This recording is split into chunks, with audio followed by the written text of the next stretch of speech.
নমস্কাৰ NLP Piggery Farmলৈ সকলোকে স্বাগতম জনাইছো।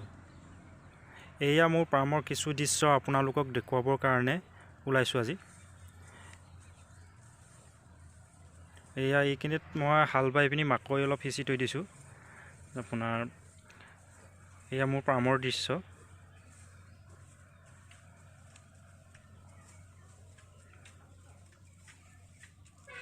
NLP Piggery Farm NRP Pig Breeding Farm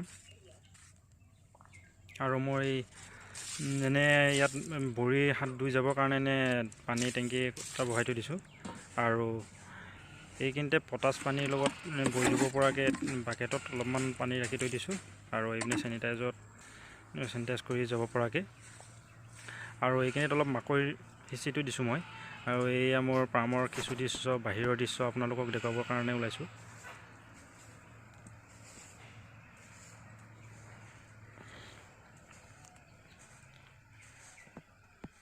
এয়া আছিলে মোৰ এনে পুৰণা ব্ৰইলাৰ ফাৰ্ম আজি বন্ধ কৰা 4-5 মাহ মানে হ'ল আৰু মাকৈ পুলি ওলাইছেগৈ আৰু এয়া মাকৈ পুলি আপোনাৰ হ'ল 15-20 দিনমান হ'ল।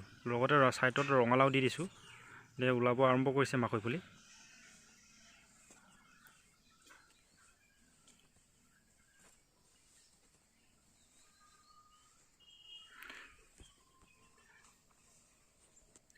মাকৈবোৰ আপোনাৰ 2-3 ইঞ্চি হৈছেগৈ এতিয়া।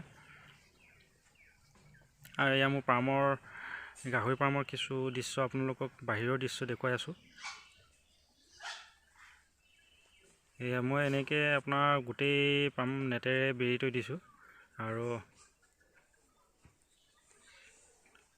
মোৰ গড়ৰ উষ্ণতা আপোনাৰ 9 ফুট আছে ছাইডৰটো এনে আৰু মাজৰটো এনে 13 ফুটমান আছে।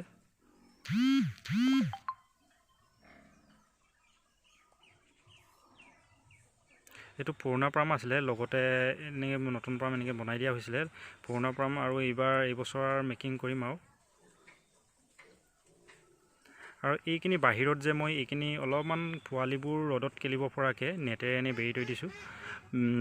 পোৱালিবোৰ আহি বাহিৰত অলপ কেলিব পাৰে, যেতিয়া উলিয়াই দিওঁ পোৱালিবোৰ ৰ'দত কেলি থাকিব পাৰে। আৰু এনেকৈ মই ৰাতি হ'লে এনেকৈ পাল পেলাই দিওঁ। আপোনাৰ এইটো ৰাতিপুৱাই কৰা ভিডিঅ' আছিলে, সেইটো কাৰণে পালবোৰ উঠাই থোৱা নাই। এতিয়া লাহেকৈ পালবোৰ উঠাই দিম, বতৰ আৰু দানা দিয়া সময় হৈছেগৈ। আৰু এইকেইটা হেমশ্বেয়াৰ পোৱালি, আপোনাৰ পিয়'ৰ হেমশ্বেয়াৰ হয়। সিহঁতে দানা খাব আৰম্ভ কৰিছে আৰু কিপ ৰুমৰ ভিতৰত এনেধৰণে আপোনাৰ পোৱালিবোৰে দানা খায়।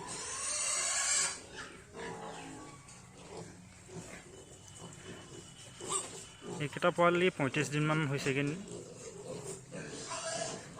আৰু এইপিনে আছে আপোনাৰ য়ৰ্কশ্বায়াৰ পিগলেট, আপোনাৰ পিয়'ৰ Yorkshire, large white Yorkshire piglet, আপোনাৰ পিয়'ৰ পোৱালি হয়। পোৱালিবোৰ আজি আপোনাৰ 26 দিনমান হৈছে পোৱালি। এই য়ৰ্কশ্বায়াৰ পোৱালিকেইটা দানা খাব আৰম্ভ কৰিছে আৰু সেইটো কাৰণে কমকৈ দানা দিয়া হৈছে ইহঁতক।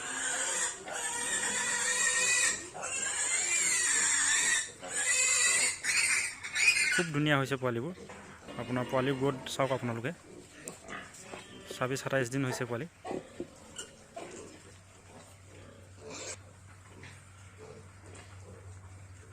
হেমশ্বেয়াৰবোৰ আপোনাৰ 30-35 দিন মাজতে এনেকৈ আছে।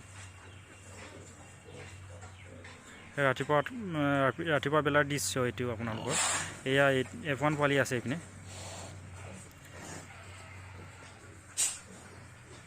ডিঅ'ৰক F1 পোৱালি আপোনাৰ 15 দিনমানৰ পোৱালি, এইটো 15-20 দিনৰ পোৱালি। গ্ৰ'থ খুব ধুনীয়া, আপোনালোকে দেখিব পাইছে। এইটো ছাইডত আপোনাৰ এনেকৈ অলপ ডাঙৰকৈ ৰুম বনাই থোৱা আছে। এইটো মোৰ ডিঅ'ৰক বৰ বডি ৱেট এনে আহিব আপোনাৰ 60-70 কেজি ওচৰত আহিব, পিয়'ৰ ডিঅ'ৰক বৰ।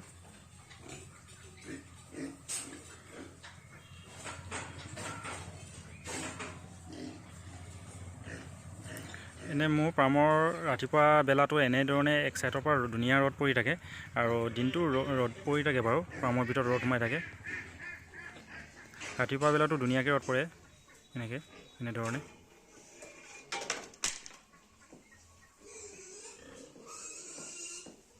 এনেধৰণে চাৰিওফালে এনেধৰণে নেটেৰে ঢাকি থৈ দিয়া হৈছে।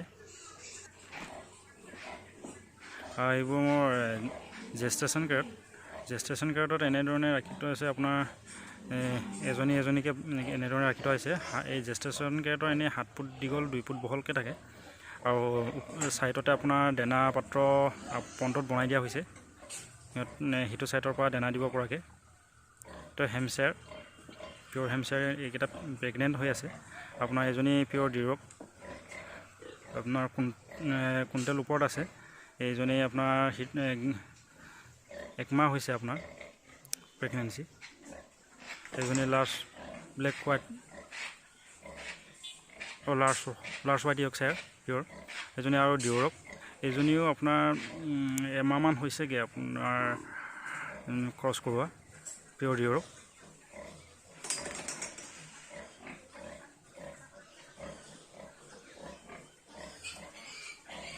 হেমশ্বেয়াৰ গিল্ড হয় এইবোৰ। এইপিনে হেমশ্বেয়াৰ গিল্ড আছে ইয়ৰ্কশ্বায়াৰ। আৰু ইহঁতে লেট্ৰিনবোৰ অলপমান এনেকৈ ছাইডতে কৰে। এই ছাইডত লাহেকৈ বেলচাই দি ছাইডৰ পৰা সিহঁতে গছকিব নোৱাৰাকৈ টানি দিলে হ'ল। তেতিয়া জেগাটো চাফ চিকুণ হৈ থাকে। বাহিৰলৈ ভিতৰৰ পৰা বাহিৰলৈ সিহঁতে প্ৰায় বাহিৰতে থাকে এনেধৰণে।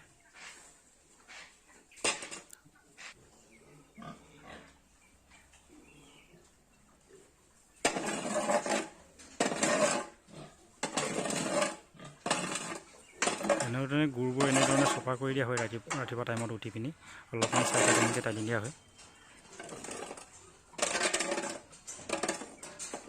মই গুবোৰ এনেকৈ উলিয়াই পিনি আপোনাৰ বাকেটত ভৰাই বাহিৰত পেলাই দিওঁগৈ। মই আগতীয়াকৈ গুবোৰ চফা কৰি লওঁ বাকেটত ভৰাই, তাৰ পাছতহে আপোনাৰ পানী মাৰি দিওঁ।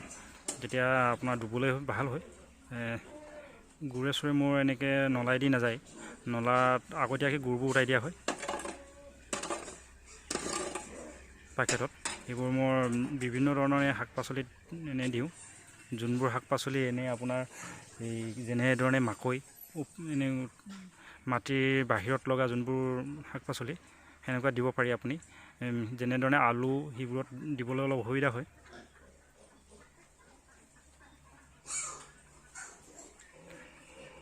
এনেই জেষ্টেশ্যন কেৰেট এনেধৰণে মোৰ বনোৱা আছে আপোনাৰ 10টামান ৰুম এনেধৰণে বনোৱা আছে জেষ্টেশ্যন কেৰেটৰ। ইয়াত এনেই প্ৰেগনেণ্ট গাহৰি ৰাখিবৰ কাৰণে খুব ভাল। প্ৰেগনেণ্ট গাহৰি উৎপাত কৰিব নোৱাৰে আৰু এই দানা খাবৰ কাৰণেও ভাল। সম পৰিমাণৰ দানা দিব পাৰি সকলোকে। ইজনৰ দানা সিজনে কাঢ়ি খাব নোৱাৰে।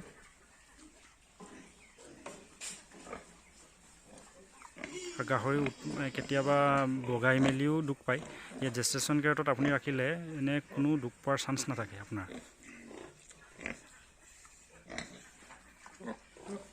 গাভিনী অৱস্থাত কোনো ধৰণৰ দুখ পোৱাৰ এনে চান্স নাথাকে। খাই বৈ আৰামছে শুই থাকে। আপোনাৰ জেষ্টেশ্যন কেৰেটত আপোনাৰ খুব বেছি আপুনি 3 মাহ দিন ৰখা হয় এনেই। তাৰপিছত যেতিয়া পোৱালি দিব সময় হৈছেগৈ, 10-15 দিন আছে, পেভিং কেৰেটলৈ লাহেকৈ উলিয়াই দিয়া হয়।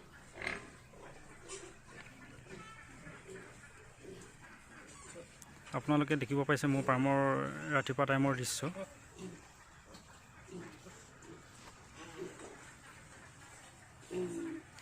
যিমান পাৰোঁ এনেধৰণে আপোনাৰ নেটেৰে বেৰি ৰাখি